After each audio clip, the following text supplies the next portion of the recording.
Okay students, तो first video में हमने जो है चैप्टर थर्ड मैट्रिक्स का इंट्रोडक्शन पार्ट उसमें हमने किया था। तो उसमें हमने देखा कि मैट्रिक्स होता क्या है, what is matrix, what is the importance of matrix, right, and general matrix के बारे में हमने डिस्कस किया था। और साथ में देखा था कि किसी भी मैट्रिक्स में नंबर ऑफ एलिमेंट हमें फाइंड आउट करना है तो कैसे करेंगे, ऑर्डर ऑफ मैट्रिक्स क्या होता है, राइट, और रो एंड कॉलम को देखा था। ओके, उसी में बेस एक न्यूमेरिकल यहां पर करते हैं, न्यूमेरिकल करके देन आगे बढ़ते हैं। ओके, तो क्वेश्चन ले लेते हैं। क्वेश्चन में है कि गिवन है element of matrix of ith row and jth column aij is equal to i plus j divided by 2। ठीक है, ये दिया हुआ है।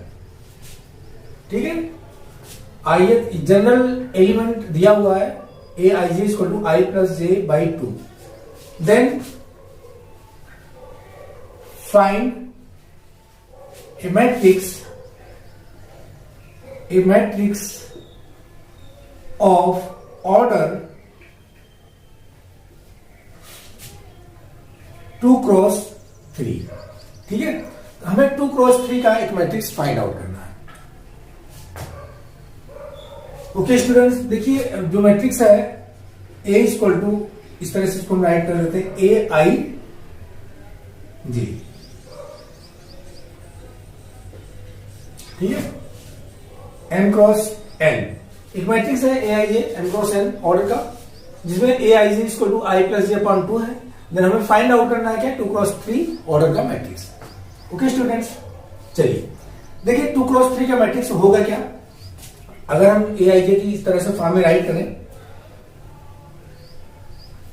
सोल्यूशन स्टार्ट करते हैं।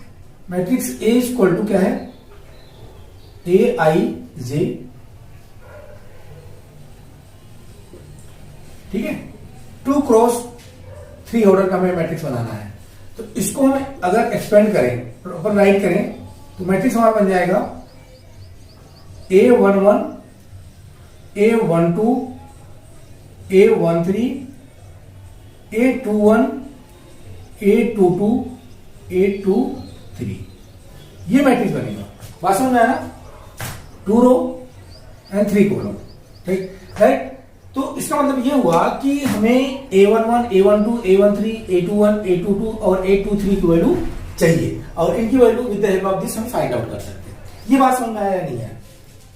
ओके, जनरल टर्म जो जनरल मैट्रिक्स बताया था उसमें बताया था कि इस एलिमेंट से इसको कैसे बनाते हैं और इससे इसको कैसे बनाते हैं। ठीक है ना, यहाँ i की वैल्यू 1 लिया, j की वैल्यू 1 लिया तो A11 मिल जाएगा, i की वैल्यू 1, j की वैल्यू 2 तो A12 मिल जाएगा। इसी तरह से ये सभी एलिमेंट हम राइट कर लेंगे। चलिए अब ये एलिमेंट की वैल्यू पता करते हैं। गिवन है आपका A I G equal to given है I plus J divided by 2। Okay, तो हम क्या करेंगे, A11 क्या होगा, A11 इक्वल टू आई के स्थान पर 1, जे के स्थान पर 1 1 ना, तो 1 plus 1 divided by 2, 1 plus 1 2 divided by 2, तो वैल्यू 1 आ जाएगी। ओके, इसी तरह से A12 फाइंड आउट कर लीजिए। A12 अब यही एलिमेंट हमें फाइंड आउट करने हैं जो इसमें दे रखे हैं। ठीक है, A12 इक्वल टू आई के स्थान पे 1 और जे के स्थान पे 2 डिवाइडेड बाई 2, तो क्या जाएगा 3 डिवाइडेड बाई 2। ओके, इसी तरह से A13 इक्वल टू आई के स्थान पे 1 और जे के स्थान पे 3 डिवाइडेड बाई 2, तो 4 डिवाइडेड बाई 2 आ जाएगा। ओके, सिमिलरली हम फाइंड आउट कर लेंगे A21 इक्वल टू क्या हो जाएगा, आई के स्थान पे 2 प्लस जे के स्थान पे 1 डिवाइडेड बाई 2, तो 2 plus 1 3 divided by 2। Okay, A22 क्या जाएगा, तो 2 plus 2 divided by 2, 4 divided by 2 आ जाएगा। And A23 equal to 2 plus 3 divided by 2 equal to 5 divided by 2। तो हमने देखा कि सभी एलिमेंट हमने फाइंड आउट कर लिए ना, A11, A12, A13, A21, A22, A23। अब क्या करें, ये सभी वैल्यू इस मैट्रिक्स में हम पुट कर दें। दैट मीन्स अगर पुट करेंगे तो A11 के स्थान पे क्या आ जाएगा 1, A12 के स्थान पे आ जाएगा 3/2 एंड A13 के स्थान पे 2, A21 के स्थान पे 3/2, A22 के स्थान पे 2 और A23 के स्थान पे आप राइट करेंगे 5/2। देखें हमें 2 क्रॉस 3 ऑर्डर का एक मैट्रिक्स मिल गया जो हमें चाहिए था। ओके स्टूडेंट्स, बात समझ में आया? तो इसी तरह से अब क्वेश्चन होगा aij ith और jth टर्म का एलिमेंट गिवन होगा आईजे की फॉर्म में, राइट। अब ये अलग अलग हो सकता है, हमने एक जनरल सा लिया, ठीक है, और इसी तरह के टाइप हो सकते हैं। आपको बस करना क्या होगा, देखिए किस ऑर्डर का मैट्रिक्स बनाना है। तो सबसे पहले जनरलाइज से कर लीजिए, इस तरह से 2 क्रॉस 3 ऑर्डर का बना लीजिए। अगर 2 क्रॉस 3 का 2 क्रॉस 3 का इस तरह से, या अदर ऑर्डर का दे रखा है उसे बना लीजिए, एलिमेंट इस फॉर्म में राइट कर लीजिए। उसके बाद जो एलिमेंट इसमें आ रहे हैं इनकी वैल्यू फाइंड आउट करिए बाय यूजिंग दिस, ठीक है ना।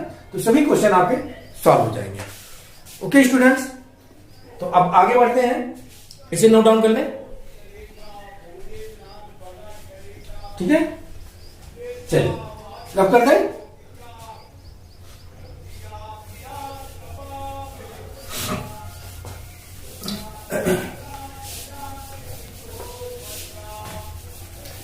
चलिए देखते हैं कि equality of matrix, equality of matrix, equality of matrix, ठीक है। इक्वलिटी ऑफ मैट्रिक्स मतलब 2 matrix will be equal when, क्या कंडीशन होगी कि 2 मैट्रिक्स आपके इक्वल होंगे, ठीक है। तो यहां पे मैं आपको बता दूं, 2 मैट्रिक्स ए एंड बी, मान लो कि 2 मैट्रिक्स, एक मैट्रिक्स ए है दूसरा मैट्रिक्स बी है, तो 2 matrix A and B will be equal, या ओनली कर दीजिए, only will be equal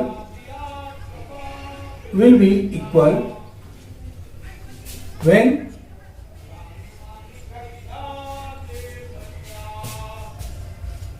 their order is same, when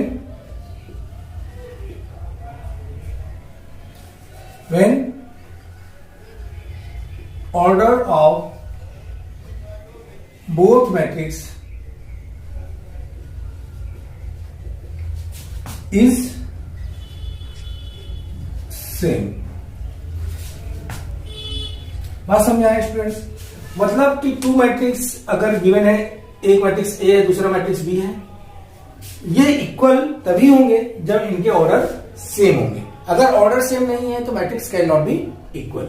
okay, तो यहां तक एक मैट्रिक्स, अच्छा इसके साथ साथ ऑर्डर के साथ साथ एक कंडीशन और है, 2 matrix A and B only will be equal when order of both matrix is same and also corresponding element is same, and also corresponding element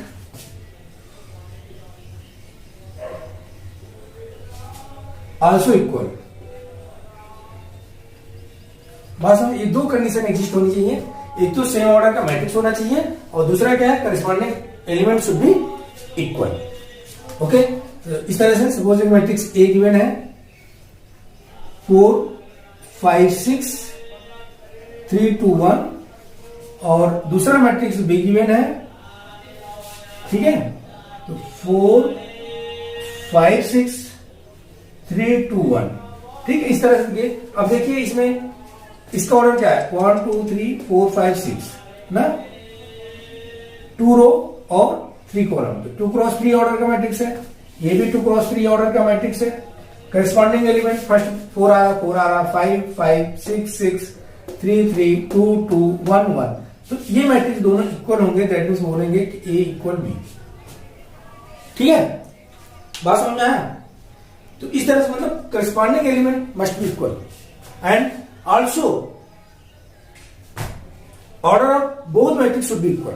दोनों मैट्रिक्स का ऑर्डर इक्वल होना है। अगर ऑर्डर डिफरेंट हो गया तो मैट्रिक्स विल नॉट इक्वल। जैसे मैं कहूं एक मैट्रिक्स ये है और दूसरा मैट्रिक्स मैं बना दूं ये 4 5 6 3 2 1, ये मैट्रिक्स बना दिया। अब इसका ऑर्डर देखते हैं क्या है। इसमें कितने रो, 1 2 3 रो फॉर्म हो रहा है, 3 क्रॉस 2 कॉलम 2। अब यहां देखिए ऑर्डर चेंज हो गया। रो में इसमें 3 रो है और 2 कॉलम है, इसमें क्या है 2 रो 3 कॉलम। तो दोनों मैट्रिक्स का क्या ऑर्डर डिफरेंट है, करस्पॉन्डिंग एलिमेंट भी अलग है। मतलब 2 मैट्रिक्स के अगर ऑर्डर अलग हो गए तो भी मैट्रिक्स इक्वल नहीं होगा, या ऑर्डर सेम है करस्पॉन्डिंग एलिमेंट इक्वल नहीं है तो भी मैट्रिक्स विल नॉट इक्वल। बात समझ में आई? ओके, इनमें से कोई एक कंडीशन फेल हो जाएगी तो matrix will be not equal. समझ में अच्छे से आ गया? चलिए अब इसी पे बेस एक छोटा सा क्वेश्चन कर लेते हैं।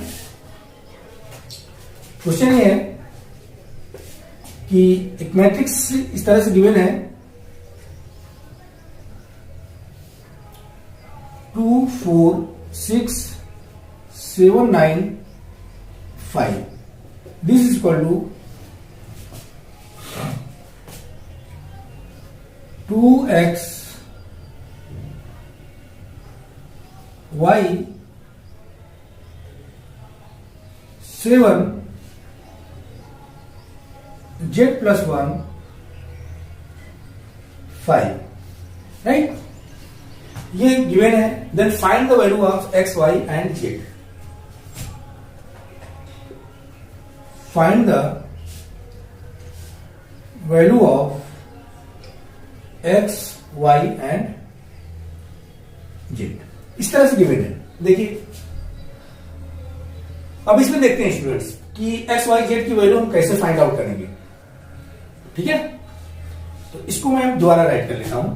सॉल्यूशन स्टार्ट करते हैं। ठीक है, अब देखिए इसमें 2 4 6 7 9 5 is equal to 2x y 7z plus 1 5। Okay, ये दिया है। अब इसमें करस्पॉन्डिंग एलिमेंट चेक कर लेते हैं। ठीक है, अगर करस्पॉन्डिंग एलिमेंट इक्वल नहीं है तो फिर इसको सॉल्व नहीं किया जा सकता। देखते हैं, पहले तो ऑर्डर चेक कर लीजिए, दोनों का ऑर्डर सेम है या नहीं है। इक्वल दे रखा है, 2 रो 3 कॉलम 2 रो 3 कॉलम, मतलब ये भी मैट्रिक्स 2 क्रॉस 3 ऑर्डर का है और ये भी मैट्रिक्स 2 क्रॉस 3 ऑर्डर का है। ठीक है, करस्पॉन्डिंग एलिमेंट चेक करते हैं। यहां 2 है, यहां 2 है, यहां 4 है, यहां x है, कोई बात नहीं। यहां 6 है, यहां y है, यहां 7 है, 7 9 z plus 1 5 5। मतलब जो न्यूमेरिक वैल्यू है देखो 2 2 7 7 5 5, ये आपस में इक्वल है। तो मतलब मैट्रिक्स वैसे गिवन दे रखा है कि इक्वल है, तो ऑब्वियस बात इक्वल दे रखा है तो सही होगा मैट्रिक्स। फिर भी चेक कर लेते हैं, राइट? अब हम देखें, अब दोनों मैट्रिक्स अगर इक्वल है तो क्या है, करस्पॉन्डिंग इक्वल होंगे, corresponding element will be equal. तो यहां 4 है, यहां x है, इसका मतलब क्या हुआ, इसका मतलब ये हुआ कि x इक्वल टू 4 हो जाएगा, राइट? तो यहां पे कंपेयर करेंगे दोनों तरफ, तो x इक्वल टू 4 आ जाएगा। यहां 6 है, यहां y है, इसका मतलब y इक्वल टू 6 आ गया। ठीक है, देखो यहां 9 है, यहां z प्लस 1 है, तो z प्लस 1 इक्वल टू 9, यहां से z इक्वल टू आ जाएगा 9 माइनस 1 इक्वल टू 8। बात समझ आया? तो हमें x, y और z की वैल्यू पता चली, दैट मींस हमने कैलकुलेट कर लिया। इस तरह से कहीं पर 2 मैट्रिक्स गिवन है और ये बोला जा रहा है कि दोनों मैट्रिक्स इक्वल हैं और अननोन इस तरह से दे रखे हैं, उनकी वैल्यू फाइंड आउट करना है। तो हम क्या करेंगे, इसी तरह से मैट्रिक्स को राइट करके कंपेयर कर लेंगे। ओके स्टूडेंट्स, तो इसे नोट डाउन कर लें, फिर हम आगे बढ़ते हैं।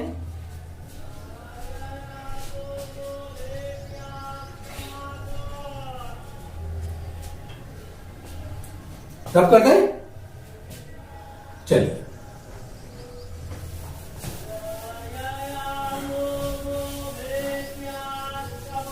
अब देखते हैं क्लासिफिकेशन ऑफ मैट्रिक्स।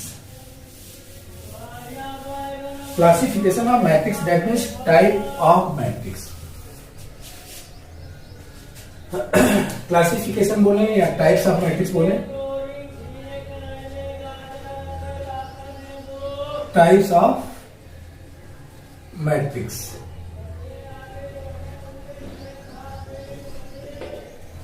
ठीक है, तो टाइप्स ऑफ मैट्रिक्स में जो फर्स्ट टाइप आता है रो मैट्रिक्स। रो मैट्रिक्स, देखिए रो मैट्रिक्स किसको कहते हैं, तो इसको हम इस तरह से डिफाइन करें कि if a matrix have only one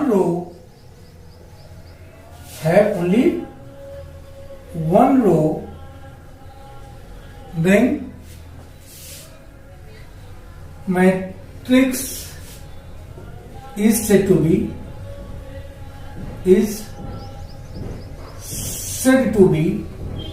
row matrix.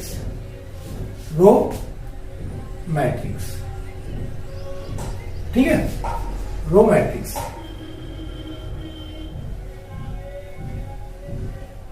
बात समझ में आया कि अगर कोई एक ऐसा मैट्रिक्स है जिसमें ओनली वन रो प्रेजेंट है तो उसको हम रो मैट्रिक्स बोलेंगे। एग्जांपल अगर हम देखें,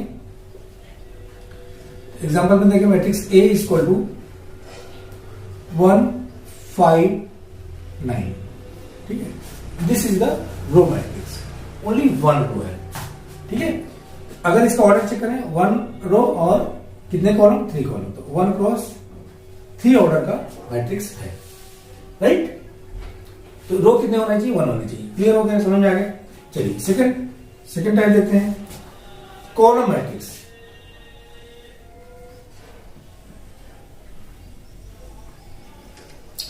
column matrix,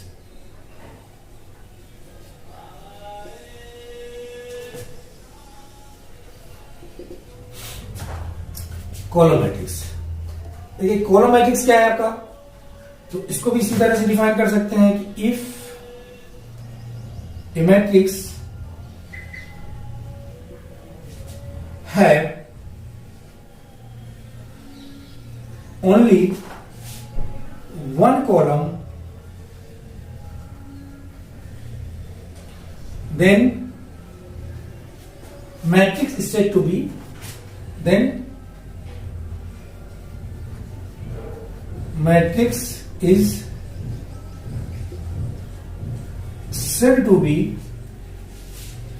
column matrix. column matrix, okay. तो इसको भी एग्जांपल देख लेते हैं, एक एग्जांपल देख लेते हैं। कॉलम मैट्रिक्स क्या होगा, तो कोई मैट्रिक्स ए है, अगर इस तरह से प्रेजेंट है 1 7 8, ठीक है, तो ये कॉलम मैट्रिक्स होगा। इसमें देखिए ओनली वन कॉलम प्रेजेंट है, 1 7 8। रो कितने हैं, 1 2 3 रो है। तो इसका ऑर्डर चेक करें, किस ऑर्डर का होगा, 3 क्रॉस 1 ऑर्डर का होगा। ठीक है स्टूडेंट्स, ओके। चलिए तो इसे रब कर दें, नोट डाउन कर लें। रब कर दिया जाए, चलिए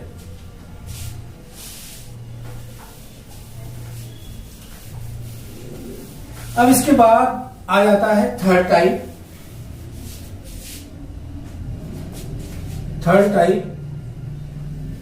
square matrix. Square matrix, square matrix.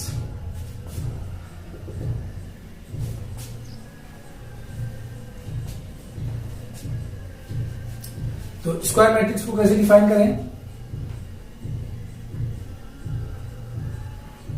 तो इसको इस तरह से डिफाइन कर लें, इफ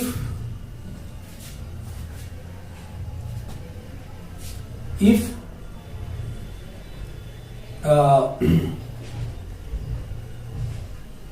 या इसको इस तरह से राइट कर लें, ए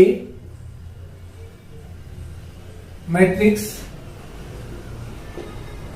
of order m cross n is said to be a square matrix. A matrix of order m cross n is said to be a square matrix when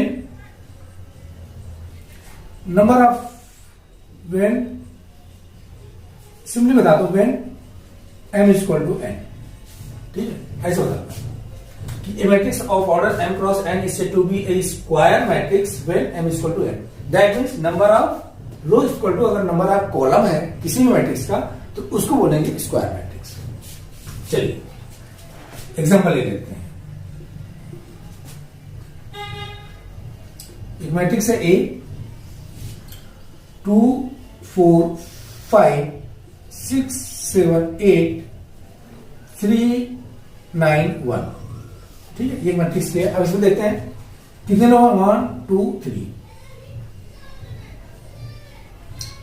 1 2 3 3 रो है क्रॉस 1 2 3 कितने कॉलम है 3 है। 3 क्रॉस 3 ऑर्डर का matrix है, number of row and number of column equal है, that means this matrix is a square matrix. अच्छा एक बात यहां पर बता देता हूं, जैसे 3 क्रॉस 3 ऑर्डर का मैट्रिक्स है ना, तो स्क्वायर मैट्रिक्स का जो ऑर्डर है ओनली 3 भी बोल सकते हैं कि इस मैट्रिक्स का ऑर्डर क्या है 3 है, राइट। स्क्वायर मैट्रिक्स के केस में क्योंकि नंबर ऑफ रो और नंबर ऑफ कॉलम इक्वल होते हैं तो इसको हम 3 क्रॉस 3 बोलना चाहे तो बोले, या ओनली ऑर्डर किस ऑर्डर का मैट्रिक्स है 3 ऑर्डर का मैट्रिक्स है। ओके स्टूडेंट्स, कहीं अगर ऐसा आया है तो हम बोल सकते हैं। ठीक है, क्लियर हो गया। चलिए रब करते हैं। देखिए नेक्स्ट जो आपका होता है रेक्टेंगुलर मैट्रिक्स होता है। रेक्टेंगुलर मैट्रिक्स को स्पेशली बताने की यहाँ जरूरत नहीं है। क्यों नहीं है? क्योंकि रेक्टेंगुलर मैट्रिक्स में आप जानते हो कि स्टार्टिंग हुआ है तो इसमें नंबर ऑफ रो, अगर नंबर ऑफ रो और नंबर ऑफ कॉलम इक्वल नहीं है तो वो मैट्रिक्स क्या होगा, रेक्टेंगुलर मैट्रिक्स होगा।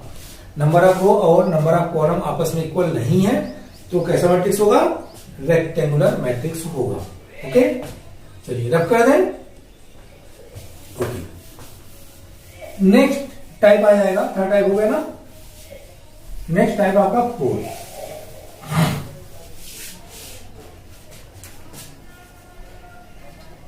Fourth type diagonal matrix. Diagonal matrix. अच्छा एक बात यहां पर बता देता हूं, स्क्वायर मैट्रिक्स में जो स्क्वायर मैट्रिक्स होती है एक बना लेते हैं 1 2 3 4 5 6 3 0 1। एक हमने स्क्वायर मैट्रिक्स बना लिया, एक आपका स्क्वायर मैट्रिक्स है, राइट। इसमें number of row number of column equal होते हैं। तो जो लेफ्ट साइड से जो नंबर स्टार्ट होगा फर्स्ट नंबर, तो इसमें अगर हम देखें तो ये वाले एलिमेंट 1 5 1 ये एलिमेंट डायगोनली अगर हम देखते हैं तो होता है। और फर्स्ट जो डायगोनल होता है इसको बोलते हैं, इस वाले क्या बोलते हैं, लीडिंग डायगोनल। लीडिंग डायगोनल, ठीक है, या इसी को बोलते हैं प्रिंसिपल डायगोनल। प्रिंसिपल डायगोनल, बात समझ गया। तो इसमें 2 डायगोनल फॉर्म होते हैं। फर्स्ट आपका ये वाला डायगोनल है, सेकंड डायगोनल ये होगा। ये ऑफ डायगोनल होता है, ये ऑफ डायगोनल होता है, इसको प्रिंसिपल डायगोनल या लीडिंग डायगोनल बोलते हैं। ओके बात समझ में आई। तो अगर आप प्रिंसिपल डायगोनल के एलिमेंट क्या होंगे 1 5 1 होंगे, या लीडिंग डायगोनल के एलिमेंट क्या होंगे 1 5 1 होंगे। बात समझ में आएगा बच्चों। ये चीज, ये एलिमेंट किसके हैं, प्रिंसिपल डायगोनल या लीडिंग डायगोनल के एलिमेंट। क्लियर है, ये बात समझ में आ गई। ये देखिए डायगोनल केवल स्क्वायर मैट्रिक्स के केस के लिए होता है, रेक्टेंगुलर मैट्रिक्स में डायगोनल नहीं आता है। ओके चलिए अब बताते हैं डायगोनल मैट्रिक्स। देखिए डायगोनल मैट्रिक्स क्या होगा? तो इसको बोलेंगे कि a square matrix, a square matrix is said to be a diagonal matrix if all non-diagonal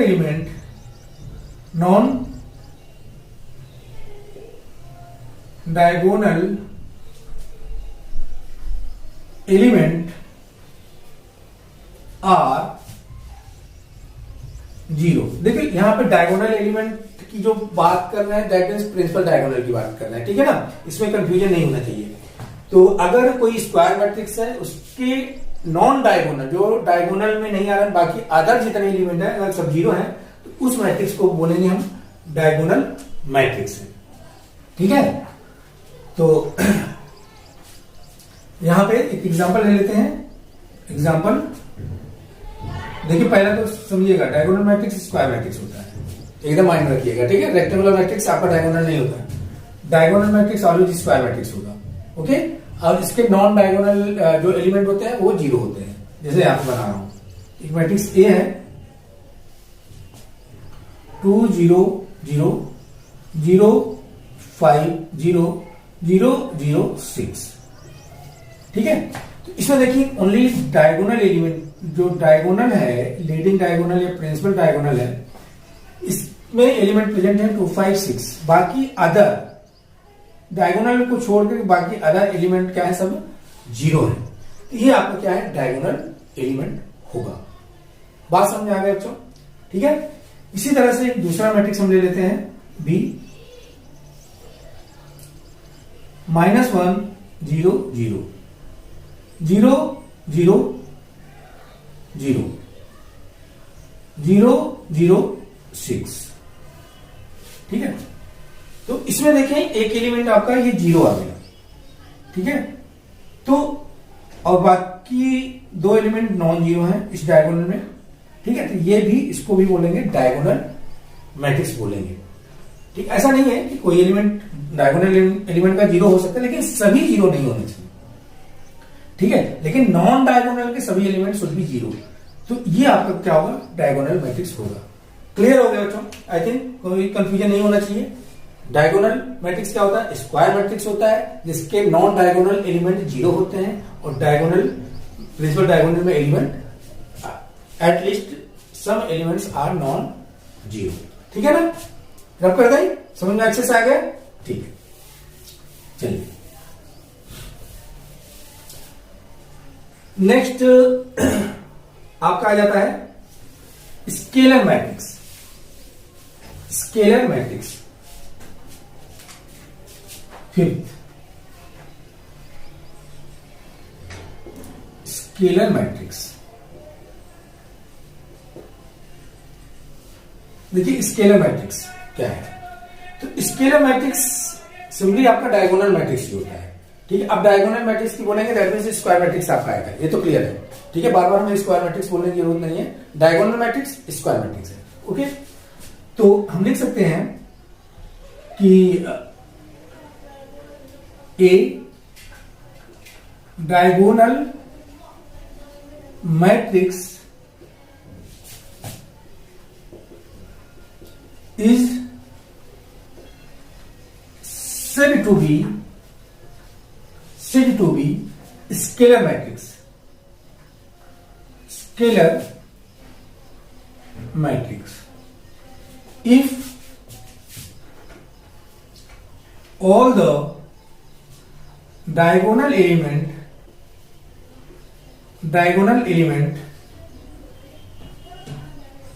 are equal.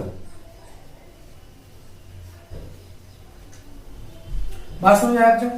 मतलब कि हम डायगोनल मैट्रिक्स को स्केलर मैट्रिक्स बोल सकते हैं, मतलब कि एक स्केलर मैट्रिक्स डायगोनल मैट्रिक्स होगा if all the elements of diagonal are equal, okay, तो मतलब डायगोनल एलिमेंट के डायगोनल जो एलिमेंट है सभी अगर इक्वल है तो उसको हम स्केलर मैट्रिक्स बोलेंगे। चलिए एग्जांपल से समझते हैं, ठीक है ना। एग्जांपल से समझते हैं। एक मैट्रिक्स ए है, ले लेते हैं यहां पे 5 0 0 0 5 0 0 0 5। ओके, तो देखिए यहां पे इस डायगोनल के सभी एलिमेंट 5 5 है, तीनों एलिमेंट सेम है। इनमें से कोई एक चेंज हो जाएगा तो फिर आपका स्केलर नहीं होगा, ध्यान रखना सभी एलिमेंट सेम होने चाहिए, ठीक है। इसको हम बोलेंगे स्केलर मैट्रिक्स।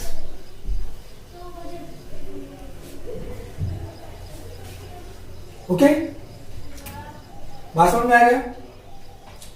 तो आपका स्केलर मैट्रिक्स भी स्क्वायर मैट्रिक्स होता है और इसको डायगोनल मैट्रिक्स भी बोल सकते हैं, ठीक है। लेकिन डायगोनल मैट्रिक्स स्केलर मैट्रिक्स तब होगा जब सभी एलिमेंट इसके इक्वल होंगे।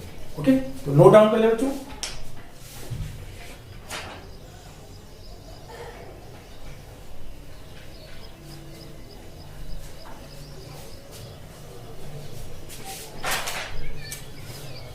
तो इसे रख कर दे। नेक्स्ट टाइप को जो आ जाएगा इसी में आपका 6th unit matrix, unity matrix या यूनिट मैट्रिक्स बोल लीजिए, और इसी को आइडेंटिटी मैट्रिक्स बोलते हैं। आइडेंटिटी मैट्रिक्स, ठीक है, ठीक है। आइडेंटिटी मैट्रिक्स, यूनिट मैट्रिक्स और आइडेंटिटी मैट्रिक्स, ये क्या होता है स्टूडेंट्स। तो इसको भी हम इसी तरह से सिंपल वे में अगर डिफाइन करें कि a diagonal matrix is said to be identity matrix, said to be identity matrix if all the element of diagonal is 1, ठीक है, 1, दैट मीन्स ये वाला 1। मतलब कि डायगोनल मैट्रिक्स जो है अगर उसके डायगोनल के सभी एलिमेंट 1 है, मतलब वैल्यू 1 है, तो उसको हम बोलेंगे आइडेंटिटी मैट्रिक्स। एग्जांपल दे लेते हैं, ठीक है। मैट्रिक्स ए 1 0 0 0 1 0 0 0 1, 3 क्रॉस 3 का स्क्वायर मैट्रिक्स है, ये डायगोनल मैट्रिक्स है, इसको आइडेंटिटी मैट्रिक्स बोलेंगे। कब? क्यों, देखिए डायगोनल के सभी एलिमेंट क्या है, 1 है। ओके बच्चों, कोई मैट्रिक्स होगा किसी भी मतलब स्क्वायर मैट्रिक्स होगा, जैसे एक मैट्रिक्स हम बी ले लें 1 0 0 0 0 1 0 0 0 0 1 0 0 0 0 1, ये आपको क्या है 4 क्रॉस 4 ऑर्डर का मैट्रिक्स है और डायगोनल के सभी एलिमेंट क्या है, 1 है। तो ये आपका क्या है, आइडेंटिटी मैट्रिक्स है। क्लियर हो गया बच्चों, इतनी बात समझ में आ गई, ठीक है। यूनिटी मैट्रिक्स या आइडेंटिटी मैट्रिक्स, तो इसमें भी आपको क्लियर होगा कि unity matrix identity matrix square matrix होता है, इसको डायगोनल मैट्रिक्स भी बोल सकते हैं और आइडेंटिटी मैट्रिक्स भी बोल सकते हैं, ठीक है ना। ये केवल स्क्वायर मैट्रिक्स, ये केसेस जो बता रहे हैं स्क्वायर मैट्रिक्स केस के लिए पॉसिबल है, ठीक है ना। चलिए अब नेक्स्ट 7th जो है पार्ट आ जाता है नल मैट्रिक्स। क्या आ जाता है बच्चों, null matrix.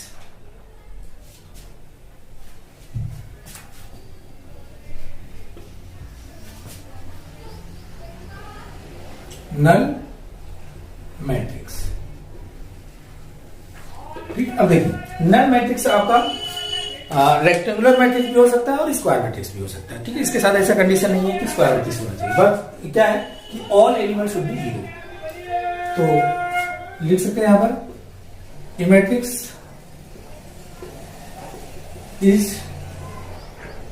Said to be null matrix if all element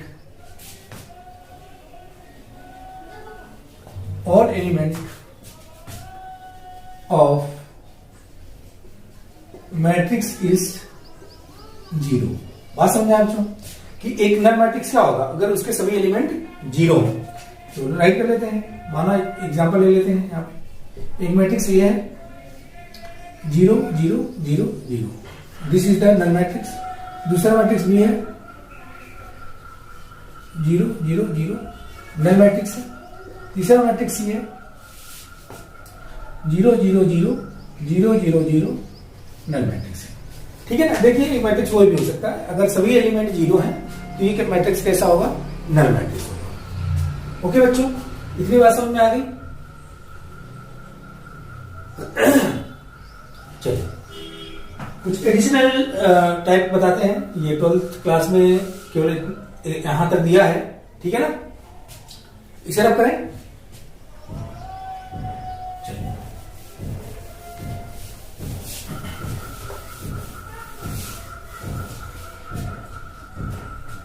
next आपका आ जाएगा 8th triangular matrix. Triangular matrix, ठीक है। तो ट्रायंगुलर मैट्रिक्स को हम दो पार्ट में डिवाइड कर सकते हैं,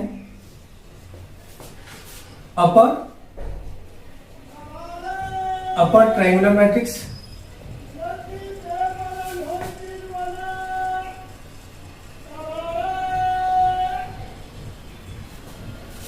एंड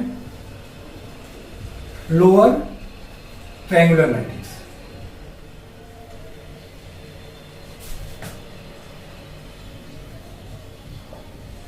ठीक है, दो पार्ट में डिवाइड कर सकते हैं।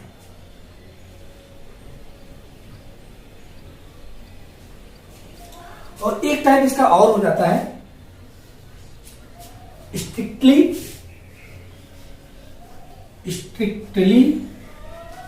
Triangular matrix.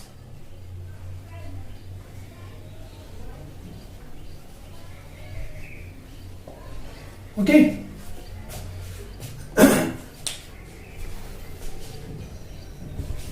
चलिए तो अपर ट्रायंगुलर मैट्रिक्स देखते हैं क्या होता है। अपर ट्रायंगुलर मैट्रिक्स,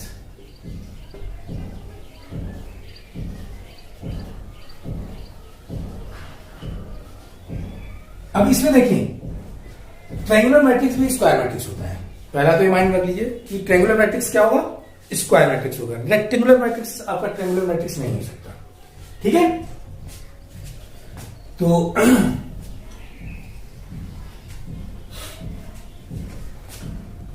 इसका डिफिनेशन मैं राइट नहीं कर रहा हूं, एग्जाम्पल की हेल्प से बता रहा हूं। ठीक है, डिफिनेशन आप राइट डाउन कर सकते हैं अपने से। तो एक मैट्रिक्स ए है स्क्वायर मैट्रिक्स, अगर लीडिंग डायगोनल के बिलो के सभी एलिमेंट अगर जीरो हैं तो उसको बोलेंगे अपर ट्रायंगुलर मैट्रिक्स।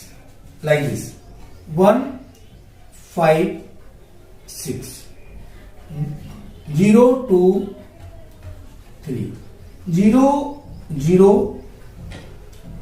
5। ठीक है बच्चों, समझ में आया।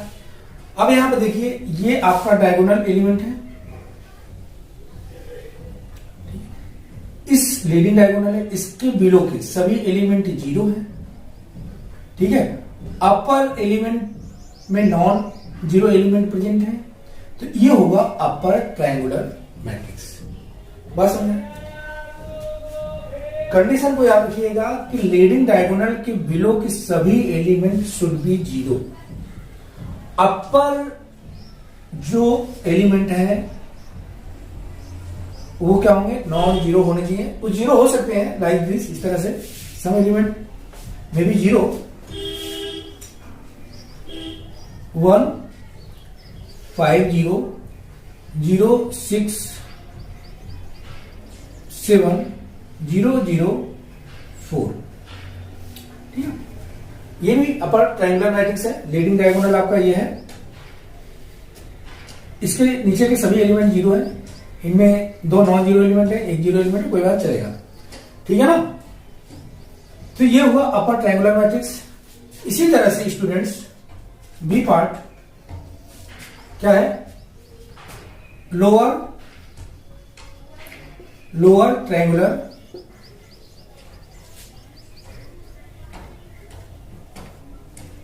मैट्रिक्स। अब समझ में आ गया कि लोअर ट्रायंगुलर मैट्रिक्स में कंडीशन क्या होगी।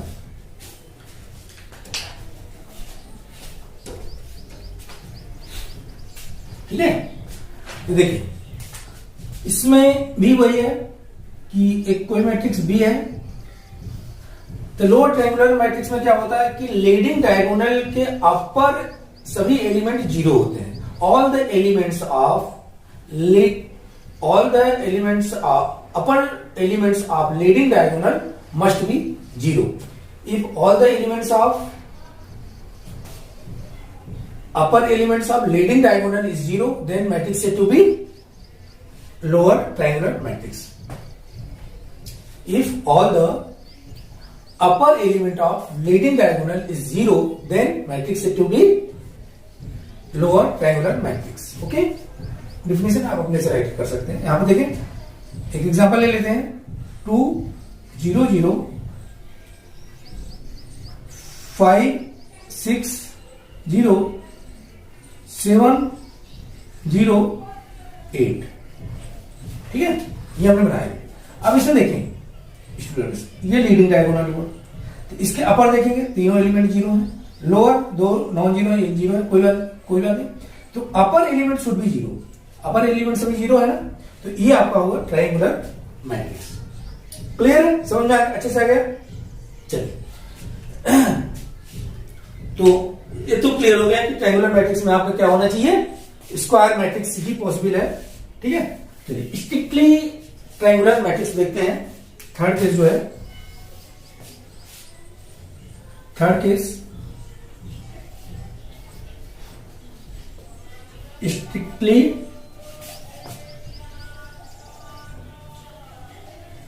Triangular matrix. ठीक है, स्ट्रिक्टली ट्रायंगुलर मैट्रिक्स में होता क्या है स्टूडेंट्स, इसके डायगोनल एलिमेंट के सभी एलिमेंट जीरो होते हैं। मतलब strictly triangular matrix that means square matrix की बात हो रही है। ठीक है, इसमें कोई कंफ्यूजन नहीं होना चाहिए। और स्ट्रिक्टली ट्रायंगुलर मैट्रिक्स में होगा all the diagonal elements must be zero. That means this A equal to 0 1 6 5 0 7 7 8 0। तो इसमें देखा कि ये लीडिंग डायगोनल है, इसके सभी एलिमेंट जीरो है। ठीक है, तो इसको बोलेंगे स्ट्रिक्टली ट्रायंगुलर मैट्रिक्स। ओके बच्चों, आई थिंक अच्छे से समझ में आ गया होगा। ठीक है ना। इसमें एक बात और बताना चाह रहे हैं, लास्ट है टॉपिक बता देते हैं। इसे मैं रख कर दूं, समझ में आ गया। चलिए फटाफट बताते हैं। लास्ट टॉपिक डिस्कस कर लें students. Trace of matrix, trace of matrix.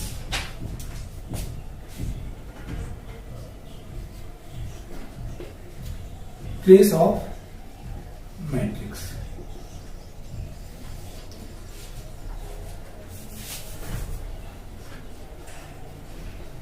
Trace of matrix. देखिए ट्रेस ऑफ मैट्रिक्स क्या होता है। एक मैट्रिक्स ले लेते हैं इस तरह से, और ट्रेस ऑफ मैट्रिक्स हम फाइंड आउट करेंगे स्क्वायर मैट्रिक्स के केस के लिए। ओके, 1 2 3 7 0 9 5 6 8। ठीक है, ये हमारा एक स्क्वायर मैट्रिक्स 3 क्रॉस 3 होता है। जो trace of matrix students define है, ट्रेस ऑफ मैट्रिक्स को हम इस तरह से रिप्रेजेंट करते TR और A। तो trace of matrix A equal to क्या होगा, sum of all elements of leading diagonal. Trace of matrix क्या होता है, sum of all element of leading diagonal. That means इसमें लीडिंग डायगोनल आपका ये है, तो ये क्या है 1 + 0 + 8 8 प्लस 1 9 प्लस 0 9 आ जाएगा, तो 9 आ गया। बात समझ आया? तो इस मैट्रिक्स का ट्रेस ऑफ मैट्रिक्स क्या होगा? 9 होगा। ओके, बात समझ में आ गया? इन जनरल अगर कहें कि कोई मैट्रिक्स ट्रेस ऑफ मैट्रिक्स होगा ए, ठीक है, मैट्रिक्स ए है of order m cross n order square matrix है, n क्रॉस n ऑर्डर का होगा, तो ट्रेस ऑफ मैट्रिक्स क्या हो जाएगा? a11 plus a22 plus a33 plus up two plus an। बात समझ आएगा? अगर n क्रॉस n ऑर्डर का कोई मैट्रिक्स है तो लीडिंग डायगोनल के जो सभी एलिमेंट होंगे उनको ऐड कर देंगे आप, तो ट्रेस ऑफ मैट्रिक्स मिल जाएगा। ओके स्टूडेंट्स, आई थिंक अच्छे से समझ में आ गया होगा। तो thank you watching for my this video students, thank you very much. अगर वीडियो आपको अच्छा लगे तो शेयर एंड सब्सक्राइब जरूर करें स्टूडेंट्स। ओके, तो फिर नेक्स्ट वीडियो में मिलेंगे, उसमें हम लोग एक्सरसाइज डिस्कस करेंगे। तो thank you students, thank you for watching, thank you very much.